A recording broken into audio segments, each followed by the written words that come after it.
Hi folks, welcome to another Cabin Life. I'm Glenn. And I'm Maureen. And today we are going to show you the cabin. So you're in for a cabin tour today, right here on Cabin Life.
Are you a happy boy?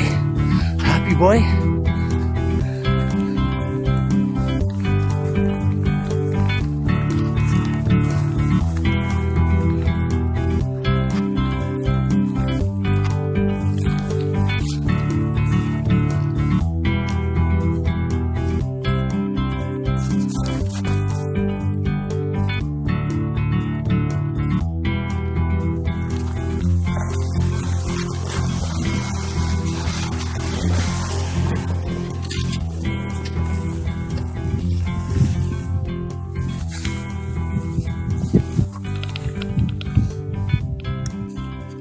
Okay, this is the regulator, and it runs multiple tanks. We have two streams coming off of it, and this switch goes either this way or that way. And right now it's showing we have half capacity in these two tanks. Which two? These two here. So these two tanks we just put on. When I switch the regulator over to this pipe, the green will go full because we got full capacity of propane in these two. These two, it's showing us we have half capacity. Okay, so now we'll show you the gauge itself and how we know the level is. This is the gauge here. Red on top, green on the bottom, showing it's about half done. When that goes all red, then it switches over to these two tanks that we just put in that are full, and then we will show full green again. Right. And then because these will be empty, we could switch these and put the two other full ones which are ready and waiting. Always have two more ready and waiting. Come on, Jake.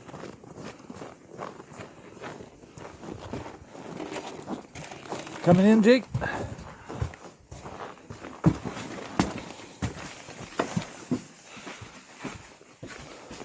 Coming in, Jake. We'll warm up for a bit. A lot warmer in here than it is out there. Whew.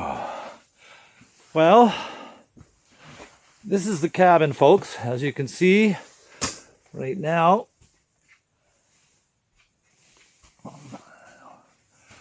it's just a shell, well insulated. It's all sealed. Floor's all nice and tight. And it didn't look like this last year when we were living in it, but we were storing some of our stuff from some of our household items, and we've got flooring down here ready to go in. And had some cabinets here that we were using when we lived here for 4 months waiting for our house to be built. Big shout out to Jen, the Wild Yam channel, and she's contemplating putting in a propane heater or furnace for her cabin. So Jen, this is what we have. It's an Empire. The heater is it's direct vented outside, so it brings in fresh air from outside and exhausts the fumes outside as well. It worked great last year. Well, it's worked good this year too. It's working good now too. There is a thermostat we showed you, I think, over there on the wall. Right. It requires no hydro, which runs off of power generated by the pilot light. When we were looking at the heater and trying to decide how we were going to set it up, we had the option of going with what they call 402 tanks, which are big tanks. We have 2 of those at the house. Or we could have had 100-pound tanks or 20-pound tanks. We chose the 20-pound tanks because we knew we could always get them up to the cabin. We knew we'd always have availability of propane. With the 402s, we were concerned that if we didn't keep the laneway up, if there was a major storm, the truck couldn't get up the laneway, then we wouldn't be able to get propane in. And with the 402 tanks, there's no option. There's just, you fill the tanks and there's no other alternative method that you could use. In the future, we may switch over to the 402 tanks because then we know we could fill them up in the fall and have them available for company when they come up. We don't watch TV in here. Actually, we don't even have a TV down in the house. That's the one that we used to have. And I guess we'll get rid of that. This is just household stuff we're storing up here. We're looking at the kitchen area now. Maureen can tell you about what was there and what we were doing there. Look, Gwen's standing in the kitchen area, flicking on our great solar light. And that's where we had the kitchen table so that we could look out the window while eating or cooking. And we do have a fire extinguisher right by the door here. She wants to play. Smoke raging. So for people who have been with us for a while, they understand our story. For newcomers, basically what happened was we sold our property in August of 2016 with the understanding that we would acquire ownership of this property at the end of August, a few days after we sold our house. There was some real estate delays, and so we didn't acquire the title of the property to the middle of October. So that just delayed so many things. We didn't want to rent a house. We wanted to live on the property. So we had the cabin put up. In the autumn of 2016, the snow came early. The day after the cabin was put up, it snowed about 2 feet. So we moved from the Winnebago into the cabin, and we had to live in it as unfinished because that's just the way it happened. So here it is. This is it. It's one room. Nothing fancy. Just a 12 by 16 room. We have a solar light right up there. That worked great. It gave us about 3 hours of light at night, and we had battery operated lights as well. This is the kitchen area. It was really nice having the table and the stove here because here's my view. That was my cooking view. Right? Look at that. Kids could cook, and look out there. That was really nice. So now our kitchen has turned into our building supplies storage. We got some laminate flooring and some really nice tile, a ceramic tile. That's going to go down at the entrance.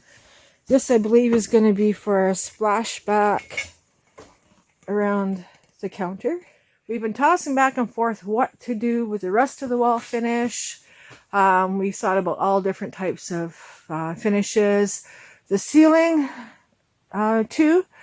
It's kind of a nice design of a ceiling, eh? A little bit, instead of just having it flat, the contractor made it a little bit of a uppy, I don't know what you call it, but that type of ceiling. So I believe we have come into the final decision that we are going to do tongue and groove pine on the walls and ceiling. That's what I think we're going to be going with. We reviewed whether to do drywall throughout, drywall on the walls, tongue and groove on the ceiling, tongue and groove on part of the walls. We thought about wainscoting. we've seen, we were looking at different pictures online of cabins, and we both really like the look of the tongue and groove pine. So I think that's what we'll be going with. And the fireboard behind the heater, which is a safety requirement. And that's it. There's really not much to see. 12 by 16 is not very much space. But it did wonders for us in waiting for our house. And now it'll be a great guest cabin. So, there's the grand 10-cent tour. Hope you enjoyed it.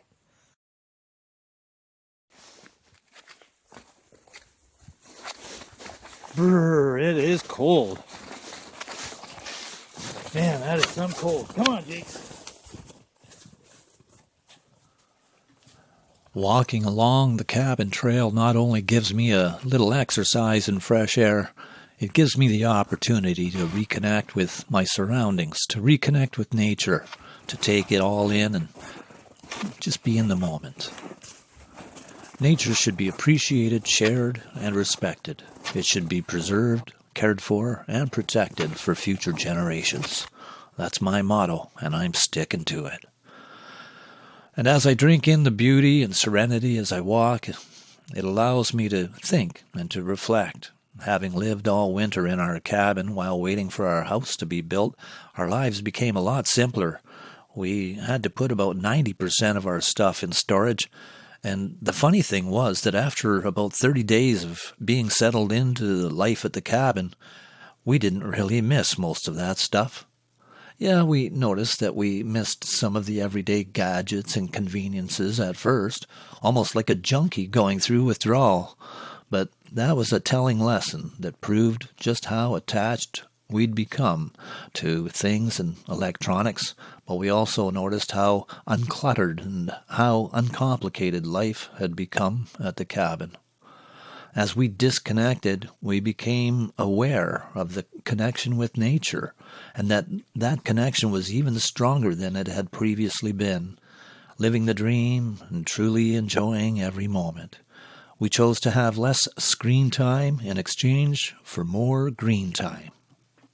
Having a place of refuge where one can retreat to is comforting, knowing that life can be lived in fullness, yet with simplicity, without the distractions of gadgets and gizmos and toys, and without all that extra noise, without the time-wasting excessiveness of social media and all the technology that goes with it.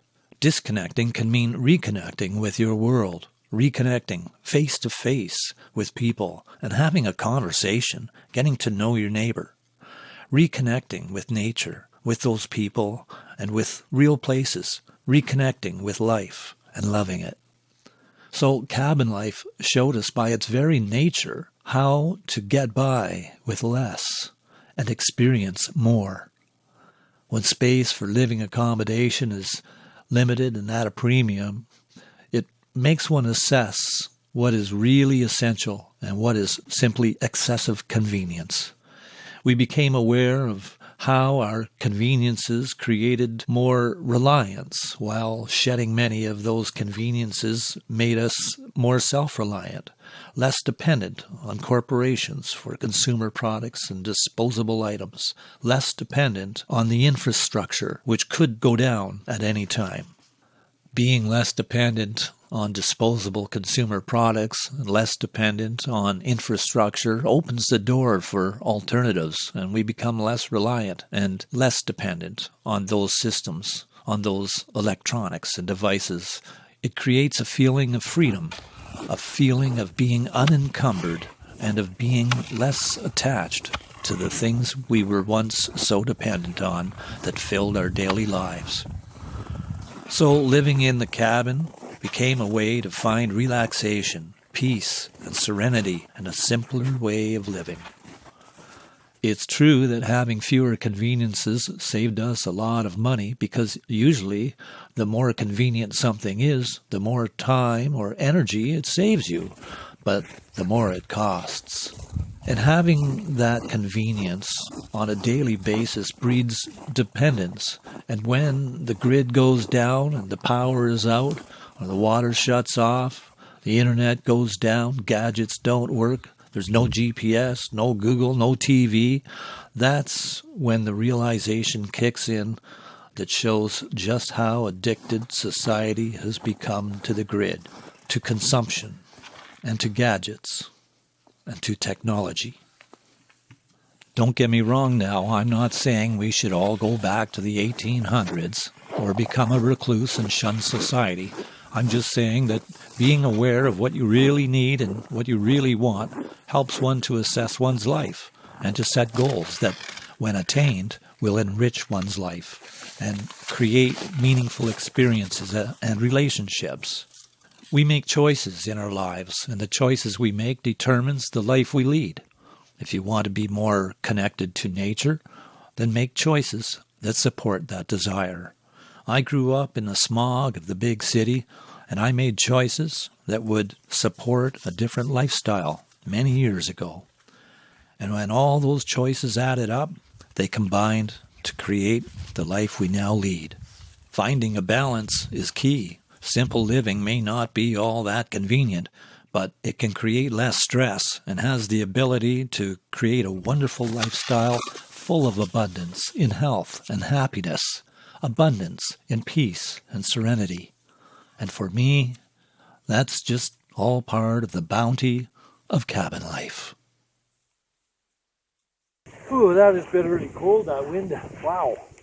That's it for this edition of Cabin Life. We shall see you next time. And take care. Stay warm. I'm Glenn. And I'm Maureen. Over and out. Take care.